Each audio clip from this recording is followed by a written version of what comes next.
The Klausenburg Sanz Rebbe, his wife, and 11 children arrived in Auschwitz all together. But the wife and the 11 children were selected to go to one side and the Rebbe to the other. It was a Saturday when they arrived. The Rebbe was recognized by some of the Jewish inmates that were working on the platform. They helped him through the intake process. The wife and children, he never saw them again. He found himself sitting alone in a barrack, and for the first time maybe in his life, crying.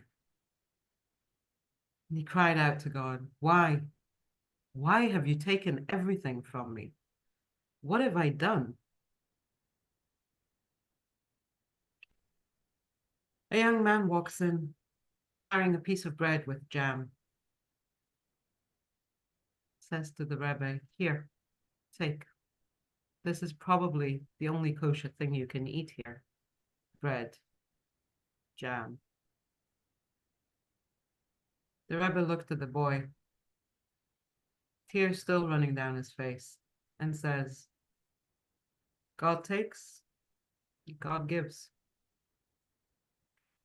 The Rebbe was put in this detail of workers carrying concrete, stones, sandbags, up hills, really, really tearing his body, schlepping this stuff up a hill. One day, the Rebbe fell while going up the hill carrying this bag of concrete. The men around him, they were all saying to each other, "God, if he doesn't get up, he'll be beaten to death, and then we'll need to bury him. He can't go to the crematorium." But the Rebbe got a second wind, picked up the bag of concrete, and continued walking up the hill. The inmate that was walking next to him says to him, "Tell me, Rabbi, will you still say every morning, 'Modeh ani,' I thank God for making me a Jew?"